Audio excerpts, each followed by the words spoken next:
Love stories.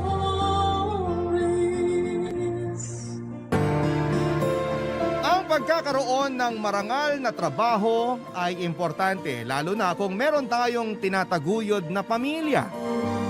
At mahalaga kahit na magkano ang kita natin dito dahil para naman yon sa kanila. Ikaw kabarangay, meron ka bang inspirasyon sa buhay para lalong magsikap sa iyong pagtatrabaho? Dear Papa Dudut, naranasan niyo na bang pasanin ang daigdig? Marahil sa iba ay masyadong mabigat ang tanong na ito. At baka isipin nila na may iba pa na mas mabigat ang pinagdaraanan kesa sa akin para masabi ko ang bagay na yan. Pero base sa mga naranasan ko bilang isang breadwinner ay sari-saring malungkot at mahirap na sitwasyon ang pinagdaanan ko sa kamay ng sarili ko pa talagang ina at kapatid. Kaya nga Papa Dudut, importanteng kumustahin din natin yung miyembro ng pamilya natin na mukhang matatag. Pero kinakaya na lang pala ang lahat. Bago ko umpisahan ang pagkukwento ko sa buhay ko ay pabati muna ng isang magandang tanghali sa inyo at sa mga kabarangay natin. Ako po si Stacy, 22 years old, taga Pasig at nagtatrabaho bilang call center agent. Marami nagsasabi na maswerte ako sa trabaho ko dahil nasa opisina raw, di aircon at hindi masyadong nag-iisip. Kasi sumasagot lamang ng tawag at malaki raw ang sinasahod. Pero sa totoo lang ay marami-rami rin akong iniluha sa mahigit 3 taong ko bilang isang ahente. Hindi naman kasi lahat ng mga sinasabi nila ay totoo, Papa Dudut.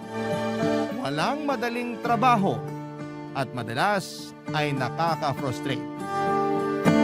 At Papa Dudut, mas nagiging doble ang hirap at pagod pag mismong pamilya mo ang hindi nakakaintindi sa pinagdaraanan mo.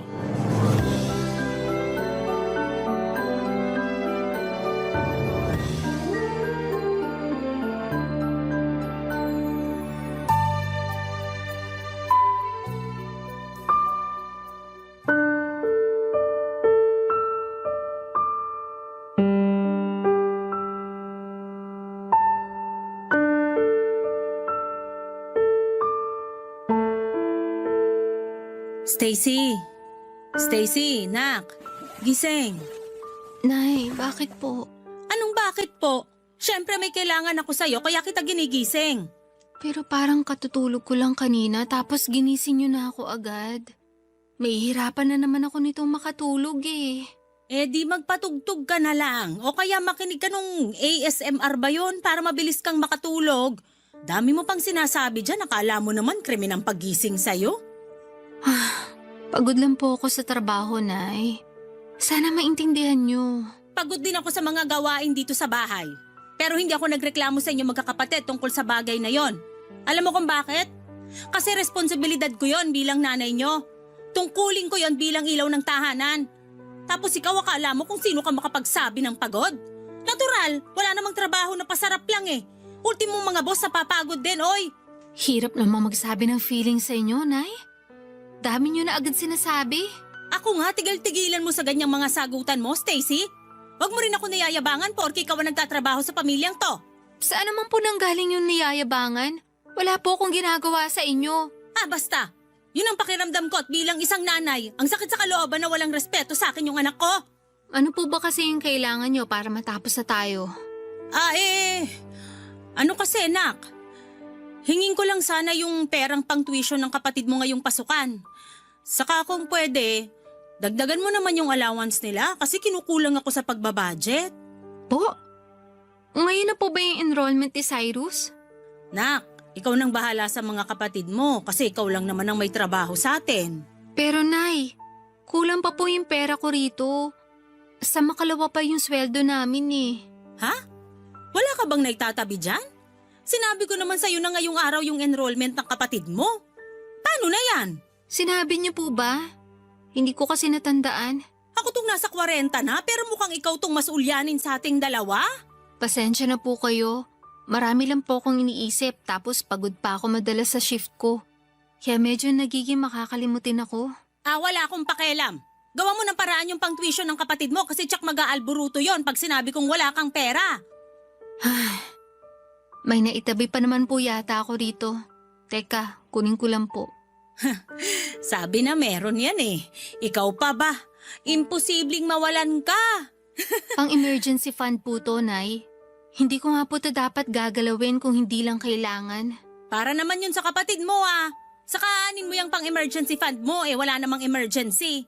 Ikaw talaga kung ano-ano yung pinagsasasabi mo. Akin na yan, dali. Akin na. Oh, ito po, Nay, oh. Okay na po ba yan? Kasama na ba rito yung sa allowance nila? Hindi pa naman po pasukan na. Enrollment pa lang.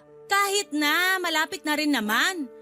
Pagkatapos nito, bibilang ka lang ng 2 linggo, pasukan na. Baka po kasi magastos nyo lang kapag binigay ko agad sa inyo. Sinasabi mo bang gastador ako? Hindi naman po sa ganun, Nay. Nakakasakit ka ng loob, Stacy. Kung magsalita ka dyan, akala mo di mo ako nanay? Baka nakakalimutan mo ako nagluwal sa'yo sa mundo. Kung alam ko lang na ganyan ka sumagot-sagot, sana sinakal ko na lang yung pusod mo sa'yo. Papa Dudut, 18 anyos ako nang makapasok bilang call center agent. Yun din ang edad nang mamatay ang tatay namin. Biglaan yon at hindi namin inaasahan, lalo pa siya ang may trabaho sa pamilya. Paminsan-minsan ay tinutulungan siya ni nanay sa pamamagitan ng pagtitinda ng frozen goods na pang-ulam, pero madalas palugi at hindi tumutubo ang negosyo ng nanay ko. Magastos kasi siya at walang tiyaga, kaya naman pinatigil na siya ni tatay sa pagtitinda noong nabubuhay pa ito. Abonado pa kasi si tatay sa mga panindang hindi nababayaran ni nanay sa kinukunan nito. Hindi mayaman ang pamilya namin, Papa Dudut, pero proud ako na lahat kami ay nag-aaral noon kasama pa namin si tatay. Pero nung nawala siya ay tuluyang napilay ang pamilya namin. Kaya ako na ang nagkusang bumitaw sa pangarap kong makapagtapos ng pag-aaral, Papa Dudut. 2 buwan pagkatapos ilibing ni tatay ay nag-apply na ako ng trabaho. Pahirapan pa yon dahil kasagsagan pa ng pandemic, pero nagtiyaga ako hanggang sa may nagaya sa akin na mag-call center agent. Natatandaan ko na umalis ako noon ng bahay na kapilang ang laman ng sikmura, kaya medyo nahihilo ako bago sumabak sa interview. Pero ginawa ko pa rin ang lahat ng makakaya. Kaya naman, nakapasa. Natapos ko rin ang training at naging regular at doon na nagsimula ang pakikipagsapalaran ko bilang isang agent. Unang schedule ko pa lamang ay medyo sinubukan na ang tatag ng katawan ko nang ilagay ako sa graveyard shift. Naging pang-umaga rin naman ako, pero lagi pa rin ako napupunta sa panggabing schedule hanggang sa kusa na lamang nakapag-adjust ang katawan ko. Papa Dudut, masaya ako kasi kumikita na ako ng pera na siyang pinangtutustos ko sa pag-aaral at pambaon ng 3 ko pang nakababatang kapatid. Pero sadyang ang hirap lang mag-budget. Lalo pa at maluho ang nanay ko at ang kapatid ko na sumunod sa akin na si Cyrus.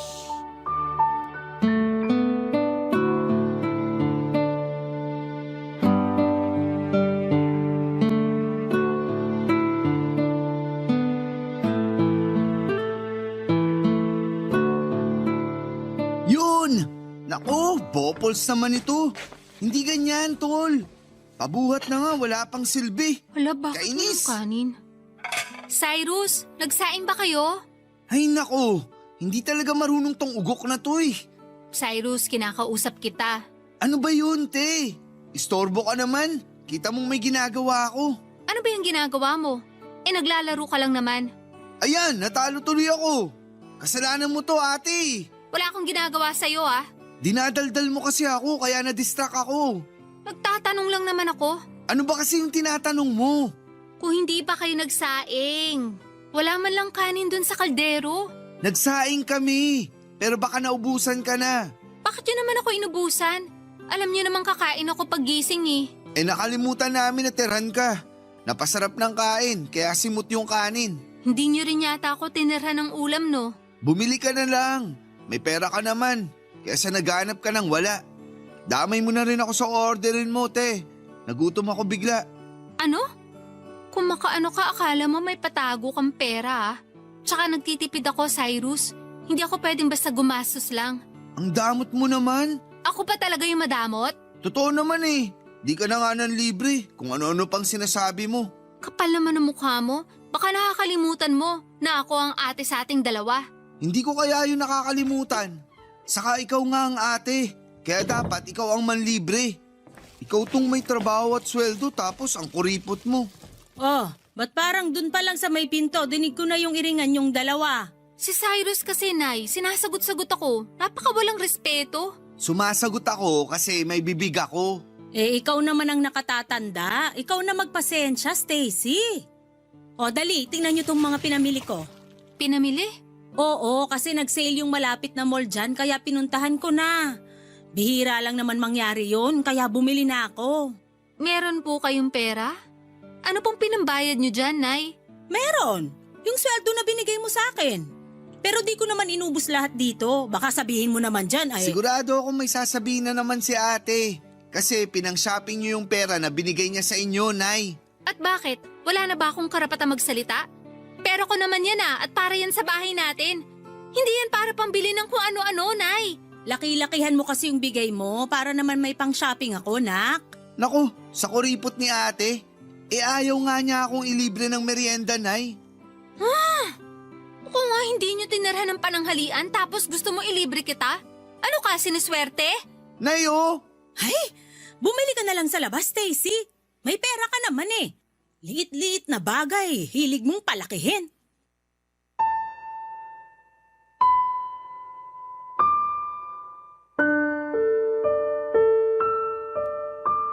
Papa Dudut, higit kanino man, sila ang madalas kong pinagsasabihan ng mga hinaing ko sa trabaho kaya umasa ako na naiintindihan nila ako. Akala ko kasi kapag mas naging open ako sa pamilya ko ay makikita nila yung pinanggagalingan ko at mauunawaan nila ang sentimiento ko.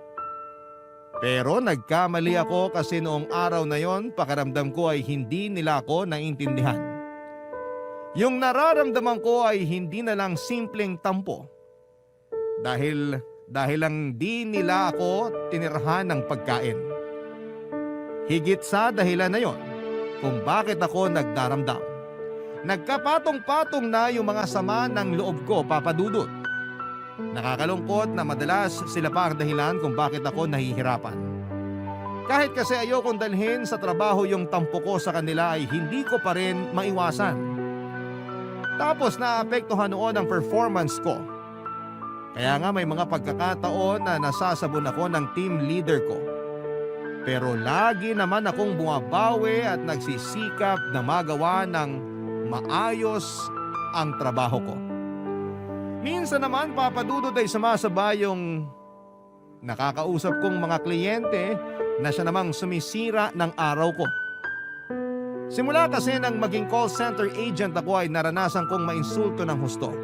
Mamura at mapagsalitaan ng masasama na akala mo'y kasalanan ko kung bakit hindi maganda ang karanasan nila sa serbisyong kinuha nila. May iilan din naman na maayos kausap pero karamihan ay akala mo ay nabili nila pati ang kaluluwa mo. Sila pa yung mga mabababa ang tingin sa mga tulad namin na nagtatrabaho. Barangay Love Stories. Barangay Love Stories. Kahit na nagtatrabaho na ako ng mga panahong yun at kumikita ng pera ay gusto ko pa rin makapagtapos ng pag-aaral. Gusto ko kasing maging teacher pero alam kong kailangan kong isantabi ang pangarap na yon.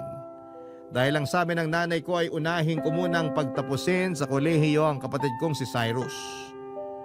Pumayag na lamang ako kahit na may tampo ako kasi halata namang paborito ni nanay ang kapatid kong yon. Palibas ay gwapo si Cyrus at madalas laman ang mga pageants simula elementary hanggang senior high school. Siyempre kasama si nanay sa kasikatan ng kapatid ko sa lugar namin dahil lagi siya nitong buntot sa tuwing may sinasalihan si Cyrus sa eskwelahan man o sa barangay namin, Papa Dudut. Masaya naman ako sa mga achievement ng kapatid ko kaya buwang tiwala ko na pagbubutihin niya ang pag-aaral. Kasi kung loloobin siya, siya yung unang makakapagtapos ng kolehiyo sa pamilya namin. Alam ko na kahit nawala na si tatay, proud pa rin siyang papalakpak sa langit para kay Cyrus. Kaya nga bilang ate niya ay ginawa ko talaga ang lahat para maibigay lang ang pangangailangan niya. Hindi mahirap sa akin na bigyan siya ng ekstrang pera pag nagkulang ang allowance niya, lalo na kung kailangan niya talaga. Sinabi ko noon sa sarili ko na wala akong hindi kakayaning gawin para sa mga kapatid ko, Papa Dudut.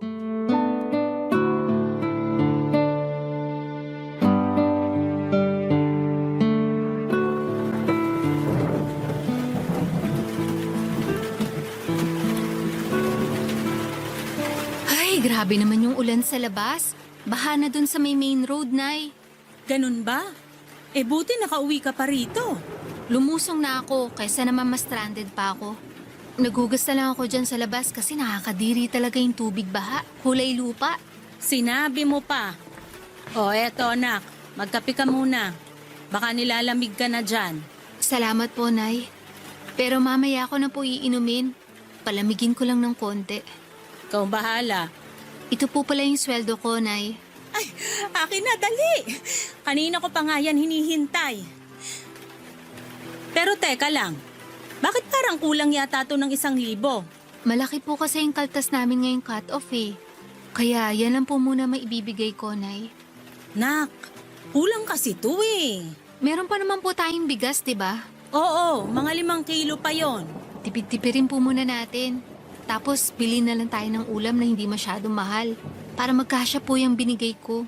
Gusto ko pa naman sanang magnilagang baboy ngayon. Eh ang mahal pa naman ang kilo ng karne.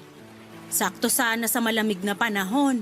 Pwede naman po kayong bumili ng kalahati. Tapos damihan nyo na lang yung gulay at sabaw. Hindi kumakain ng gulay yung mga kapatid mo. Lalo na si Cyrus. Uy, nandito na pala yung maganda kong ate. Bakit bigla ka yatang bumait? Mabait naman talaga ako. Ngayon mo lang napansin? Ay naku, tigilan mo ko. May kailangan ka sa akin, no? Uy, paano mo nalaman? May salaing manghuhula ka ba? Kilala kong hilatsa ng bituka mo. Pero kung pera yan, ngayon palang sinasabi ko na wala akong maibibigay. Hindi naman pera. Laptop sana ate. Laptop? Eh kailangan ng pera pambili niyan, wala ako nun. Kailangan ko kasi sa pag-aaral ko eh. Baka pwede mo magawa ng paraan. Pinagsasabi mo. Hindi naman ako dumadampot ng pera sa kalsada. Ay, sige na Stacy. Huwag mo nang pagdamutan yung kapatid mo. Para naman sa school niya yun. Para mapadali ang pag-aaral niya, kaya tulungan mo na yung kapatid mo. Hindi ko naman po pinagdadamutan si Cyrus. Pero wala akong pera pambili ng laptop. Ang mahal-mahal kaya nun. Eh di utangin mo na lang tapos hulug-hulugan mo buwan-buwan para di mabigat sa bulsa. Ganun din kasi ginawa nung kumari ko para makabili ng cellphone na mamahalin. Parang ang gusto kong kumuha ng hulugan. Yan naman ang wag na wag niyong gagawin, Nay. At bakit hindi? Palagay mo sa akin, walang pambayad? Ganun na nga po. Kasi sigurado ako na ako pa rin na magbabayad nun. Kaya kung gusto niyo makunan ko ng laptop si Cyrus, wag na kayong makisabay. Tama si ate. Huwag na kayong makisabay, Nay. Naku, napakabalimbing nito. Basta sa susunod ako naman yung bilan mo, ha? Sakto kasi may gusto kong alahas. Inalok sa akin ang kumari ko. Ginto raw yun at nasasanla. Kahit yun na lang regalo mo sa birthday ko, nak.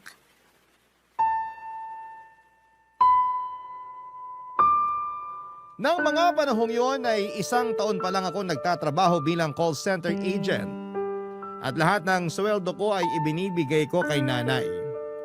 Kung may natitira man sa akin ay pamasahin na lamang at kaunting pangkain kaya masasabi kong gipit pa rin ako at walang ipon. Pero akala yata nila nanay at Cyrus ay mayaman ako samantalang alam naman nila kung magkano lamang ang kinikita ko. Palibasa ibigay todo rin ako sa kanila lalo na noong mga unang buwan ko sa trabaho. Masarap kasi sa pakiramdam kapag naibibigay ko ang pangangailangan nila at nakakain nila ang mga masasarap na pagkain na madalas ay sa patalastas lamang nila napapanood sa TV.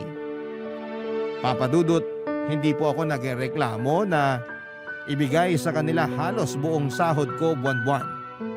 Pero palit na bagay lang naman ang hinihingi ko sa kanila. Yon ay ang pangunawa nila sa tuwing wala akong maiaabot na pera. Pero kahit yun lang ay hindi maibigay sa akin ng nanay at kapatid ko. Madalas ay silang dahilan kung bakit nahihirapan ang kalooban ko. Imbis kasi na pera, sama ng loob at tampo ang naiipon ko.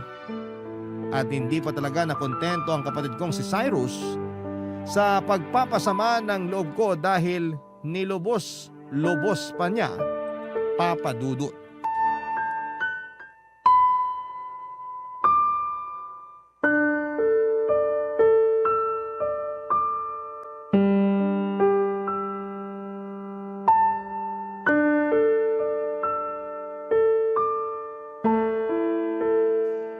Nay, pag nalaman ni Ate Stacy na bagsak ako, baka magalit yun. At bakit naman magagalit ang ate mo? Siyempre, siya nagpapaaral sa akin. Siya rin nagbibigay ng baon ko. Tapos, nag-request pa ako ng laptop sa kanya na hanggang ngayon, hinuhulugan pa rin niya. Nandun na tayo. Pero di ka naman siguro matitiis ng ate mo, nak. Sigurado kayo, Nay, ha? Oo. Nanay niyo ako kaya kilalang kilala ko na kayo. Maniwala ka sa akin. Parang nagbago na isip ko. Ayoko nang sabihin sa kanya. Pero magtatanong yon. Siguradong malalaman niya. Natatakot kasi ako na sumbatan niya.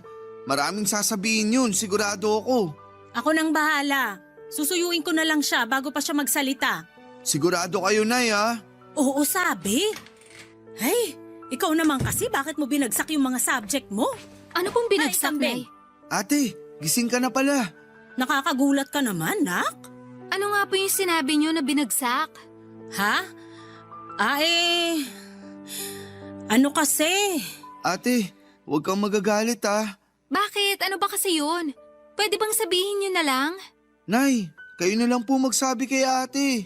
Ito kasing kapatid mo, nak. Nagka-problema sa school niya. Ano pong problema?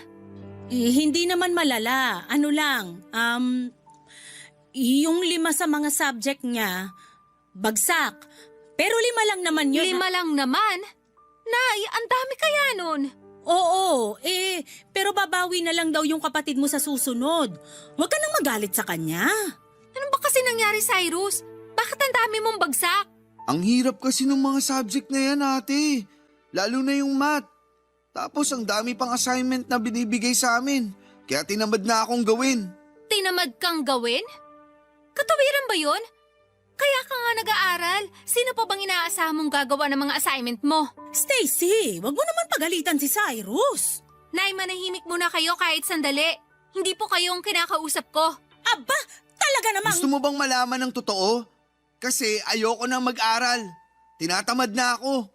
Pagod na akong pumasok sa pesteng eskwela na yan. Kaya wala na akong pakialam kung bagsak man ako. Ay, sira ulo ka pala. Stacy, wag mo nasaktan si Cyrus. Ikaw ang ate kaya ikaw ang dapat umintindi sa kapatid mo. Paano ko po iintindihin yung katuwiran niya? Tinamad pumasok? Ayaw na mag-aral? Nagpapakahirap ako magtrabaho para lang mapag-aral ko yung mga kapatid ko. Lahat ang kailangan nila binibigay ko sa abot na makakaya ko tapos ganito lang ang igaganti nila sa akin? Sige nga! Paano ko iintindihin yun, Nay?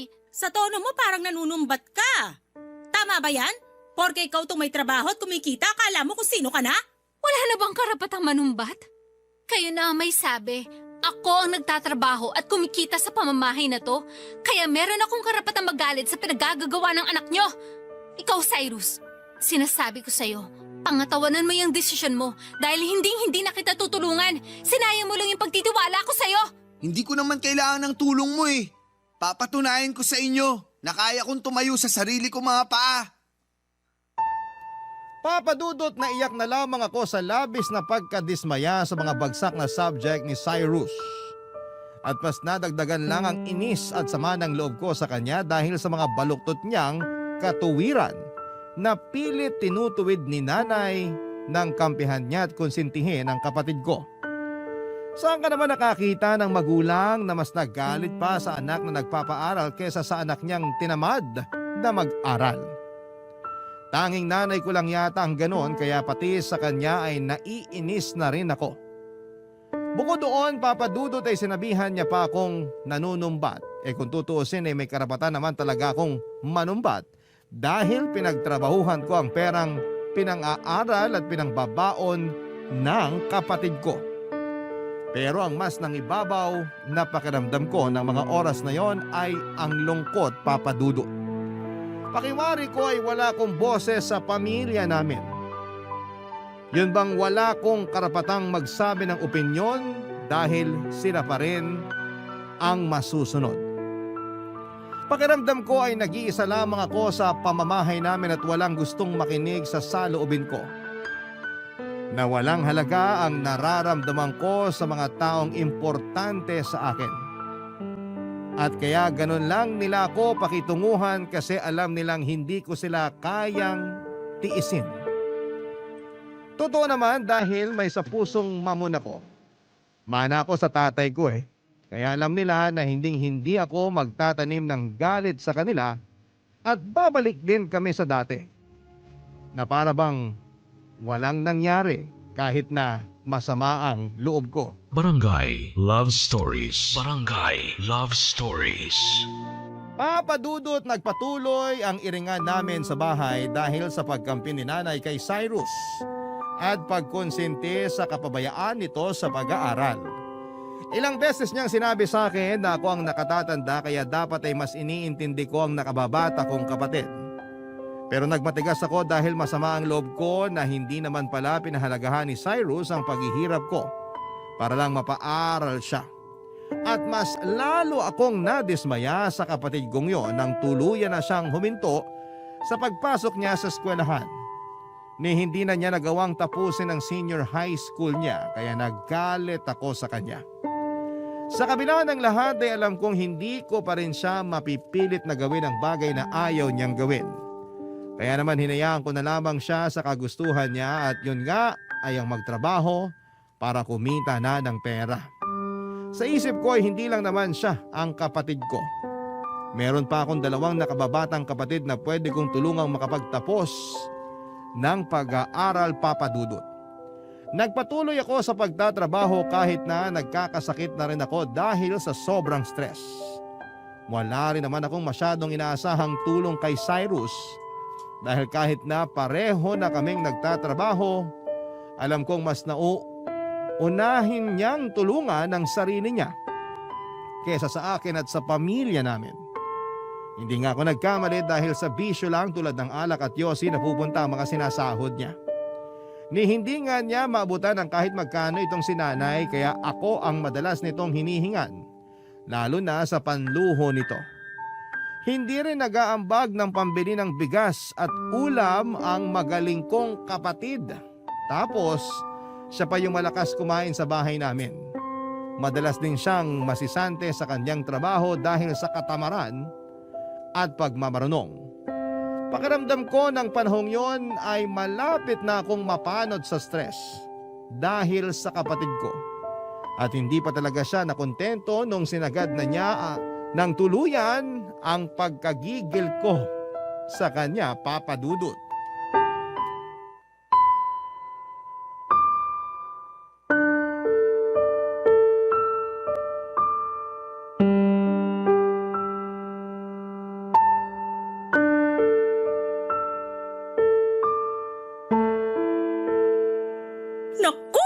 Excited na ako sa magiging apo ko. Proud na proud talaga ako sa'yo, Nak. Kasi ikaw ang unang magbibigay ng apo sa akin. Pero Nay, baka kung ano na naman masabi ni ate ha.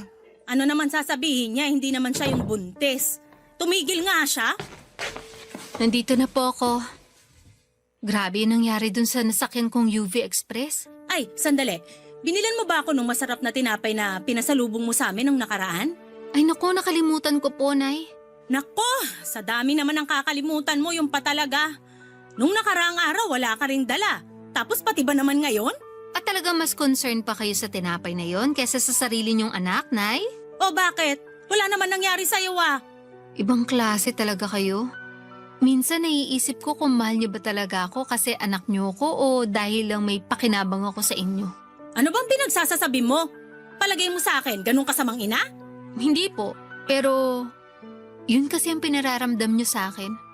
Mas mahal nyo pa yung anak nyong puro sakit lang ng ulo ang binibigay sa inyo. Nananahimik ako rito ate ha. Totoo naman ang sinasabi ko ah. Bakit, nasaktan ka ba? Kapag di ka pa tumigil dyan, papatulan na talaga kita. Sige, gawin mo. Akala mo hindi ako marunong lumaban, ha? Magtigil na nga kayong dalawa. Si Ate Stacy yung pagsabihan nyo. Nananahimik ako rito, biglang nagpaparinig. Parang tanga. Stacy, tumigil ka na ha. Sige, kampehan nyo na naman yung paborito nyong anak. Sanay naman ako na binabaliwala nyo eh. Sanay ka naman pala, bakit nagagalit ka pa? Kasi ang unfair nyo. Anak nyo rin naman ako pero kontratuhin nyo ako para lang akong gatasan dito. Mabait lang kayo sa akin kapag may naibibigay akong pera sa inyo eh. Pero pag wala, hindi nyo na ako nirerespeto. Sabihin nyo nga, ampun nyo ba ako? Kasi kung oo, baka maintindihan ko ba kung bakit ganyan ang ugali nyo sa akin? Pinagsasasabi mo dyan. Walang ganon. Anak kita, sa akin ka nang galing. Muntik pa nga ako mamatay nung iniiri kita tapos sasabihin mo lang na ampon ka? Baliw na babae to ah. Alam mo, masyado lang mainit ang ulo mo. Kumalma ka nga, Stacy. Maupo ka kasi may babalita kami ng kapatid mo sa'yo. Ano yun? Ikaw na magsasabi o ako, Cyrus? Ikaw na, Nay. Parang kinakabahan ako sa sasabihin yung dalawa. Nangyari na kasi to nung bumagsak ka sa mga subject mo sa school. Iba naman yung ngayon. Sigurado akong matutuwa ka, anak. Kasi magiging auntie ka na. Ano pong sabi nyo? Nakabuntis ako ate. Magkakabibi na ako. Ha? Paano nangyari yun? May girlfriend ka? Meron. Nabuntis ko na nga, di ba? Pero ang bata mo pa. Paanong bata pa? Nakabuntis na nga yung kapatid mo. Nay, paano bubuhayin ni Cyrus yung magiging anak niya? Napaka-irresponsable niyan. Walang ginawa kundi magbisyo at hindi marunong tumulong sa pamilya natin. Tingnan nyo, wala na nga ulit yung trabaho tapos nakuha pa niyang bumuo ng sarili niyang pamilya. Sino mabuhay noon, ako? Pwede ba? Huwag kang ang masyadong OA. Saka nasa edad na rin naman ang kapatid mo. Kaya na niya yan. Hindi ako naniniwala kasi hanggang ngayon wala pa rin siyang napapatunayan sa akin. Hanggang ngayon, puro lang sakit ang ulo ang nakukuha ko sa anak niyong yan. Tapos nagdagdag pa talaga siya ng responsibilidad? Bakit ba ganyan ka magsalita? Blessing yung bata. Ewan ko sa inyo, Nay. Puro na lang talaga problema tong pamamahay na to. Malapit na ako makalbo sa inyo.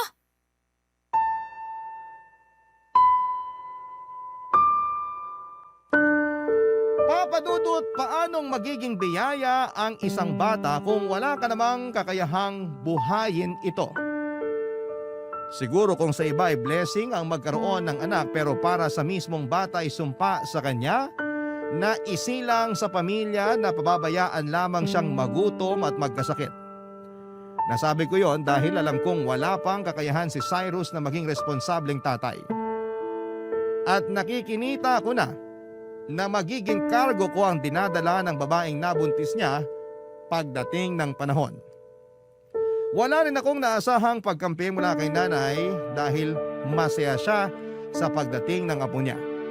Masaya rin naman ako pero pagod na ako ng mga panahong yon. Kaya nga napuno na ako. Alam ko na hindi solusyon ang pagtakas sa kahit na anong problema pero paano kung pamilya mo mismo ang problema mo? Kaya kesa tuluyan akong masiraan ng ulo ay naisip kong umalis na muna sa bahay namin at mag-solo. Matagal-tagal ko na rin kasing pinag-iisipan na bumukod para naman magkaroon ako ng sariling espasyo kung saan ay pwede kong umiyak at huminga ng hindi nila hinuhusgahan. Pero walang-wala ako ng mga panahong yon, Papa Dudut, kaya humingi ako ng tulong sa kaibigan ko na kasama ko sa trabaho. Buti na lamang at to the rescue siya sa akin dahil alam din niya ang pinagdaraanan ko. Pinatuloy niya ako sa nirerentahan niyang apartment since mag-isa lamang siyang nakatira doon. Nakihati na lamang ako sa pagbabayad ng renta at sa iba pang mga gastusin. Isang buwan ko ring hindi pinaalam sa pamilya ko kung nasaan ako. Nagkataon din kasi na nalipat sa Quezon City yung trabaho ko kaya hindi talaga nila ako nahanap. Pero ako na rin ang unang kumausap sa mga nakababata kong kapatid para makapagpadala ng allowance nila sa school. Kung tatanungin ninyo ako kung ano ang nararamdaman ko na mga panahong yon, ay magkahalong lungkot at tampo pero mas nangingibabaw ang galit. Kaya nga natiis kong hindi kausapin sina Nanay at Cyrus sa loob ng 8 buwan. Hanggang sa sila na mismo ang nag-initiate na makipagbati sa akin, Papa Dudut.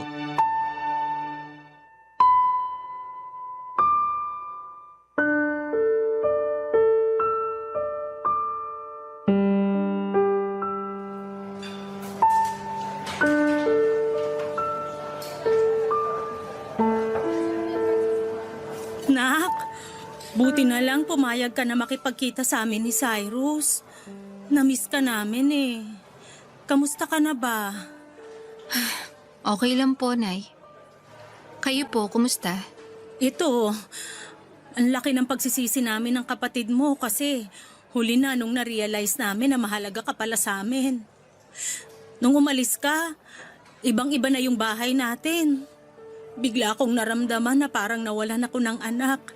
At hindi ko pala kaya yon, kaya patawarin mo sana kami. Pasensya na po kayo kung umalis ako sa atin. Kung hindi ko po kasi ginawa yun, baka mabaliw na ako. Alam ko may kasalanan din ako kasi iniwan ko kayo. Sorry po, Nay. Kami yung dapat humingi ng tawad, ate. Kasi kami yung nagtulak sa'yo na umalis sa bahay para iwanan kami. Ako sa totoo lang, hiyang-hiya talaga ako sa'yo. Hindi ko alam kung paano ka haharapin ngayon pero nilakasan ko na lang yung loob ko. Kasi gabi-gabi akong kinakain ng konsensya ko. Sabi ko sa sarili ko, gusto kong humingi ng tawad sa'yo. Pero di mo na responsibilidad na patawarin ako dahil sa mga kasalanan ko sa'yo. Ako rin, Nak. Marami kaming natutunan nung nawala ka sa bahay. Naalala kong maging nanay sa mga kapatid mo nung umalis ka. Dapat kasi hindi ko yung kinalimutan nung nawala ang tatay nyo. Dapat di ko pinasa sa'yo yung responsibilidad na yun para di ka nahirapan at nagsakripisyo. Naisip ko baka magalit sa akin ang tatay mo pag nagkita kami sa kabilang buhay kasi pinabayaan kita, Nak. Pinabayaan ko yung panganay namin. Nay, wag na po kayong umiyak. Sorry, Nak. Maiintindihan ko kung di mo ako kagad mapapatawad. Pero sana wag mo pa rin kalimutan na may nanay ka. Miss na namin sa bahay. Miss na kita. Totoo yung sinabi ni nanay, ate. Lagi kang hinahanap ng mga kapatid natin sa amin. At tinatanong nila kung kailan ka raw uuwi. At kapag hinahanap ka nila sa akin, nalulungkot ako kasi di namin alam kung saan ka hahanapin. Ay, miss ka na namin. Marami ring nangyari na nakakalungkot. Pero masasabi ko na nagturo yun ang pinakamalaking aral sa buhay ko. Anong ibig mong sabihin? Ano nangyari? Namatay ang baby ko. Premature siya nung pinanganak tapos di na rin niya nakayanan. Kaya bumigay na yung katawan niya. 5 oras lang namin siyang nakasama bago niya kami iniwan. Pasensya ka na, Cyrus, ha? Kung alam ko lang sana nadamayan kita. Okay lang yun kasi kinaya ko naman. Pero mas kakayanin ko kung kasama ko kayo na pamilya ko. Pangako, hindi na ako mawawala. Nandito na ulit ako. Hindi ko na kayo iiwan. Nandito na uli si ate. Salamat, ate. Salamat talaga. Pangako rin, tutulungan na kita sa pagtataguyod ng pamilya natin. Hindi ka na mag-iisa kasi kasama mo na ako. Magsisikap ako para umasenso tayo. Ako rin tutulong sa inyo. Kasi mas maganang isang trabaho kung marami tayong gumagawa. Saka pamilya tayo. Dapat lang na nagtutulungan tayo. Pasensya ka na, Nak. Kung ngayon lang namin na-realize tong bagay na to, ha? Sana hindi pa huli ang lahat para magbago kami at patunayan na nagsisisi na kami sa mga kasalanan namin sa'yo. Hindi pa naman po huli ang lahat eh. Tungkol naman po sa mga kasalanan nyo. Kalimutan na natin yun kasi nakaraan na yun. Kayo na nagsabi, pamilya tayo. At ang alam ko sa isang pamilya, bukod sa nagmamahalan, nagkakapatawaran din. Kaya pinapatawad ko na po kayo.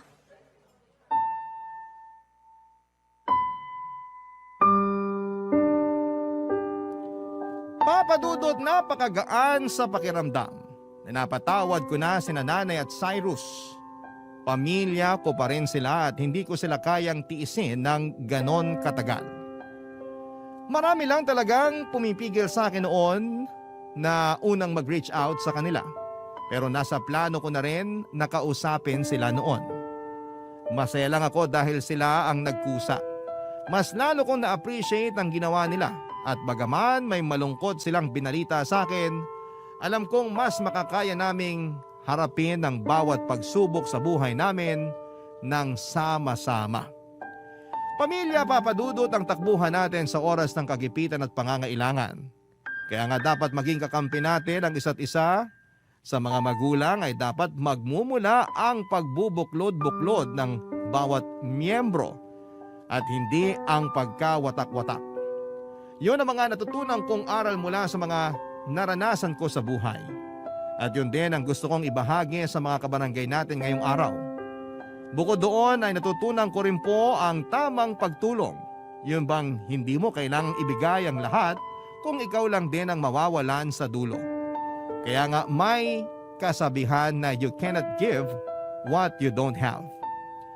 Okay lang mapagod at magpahinga at unahin ang sarili para lalo kang mas makatulong sa iba.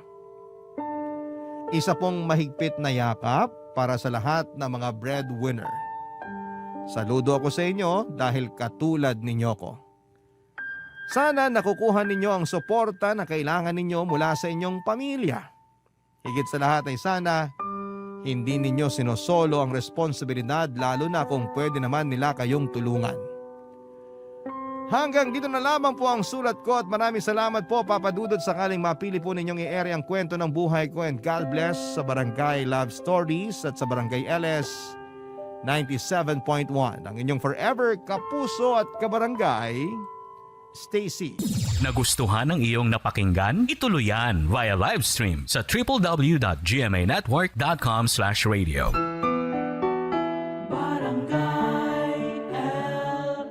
In Mega Manila, 97.1. Forever.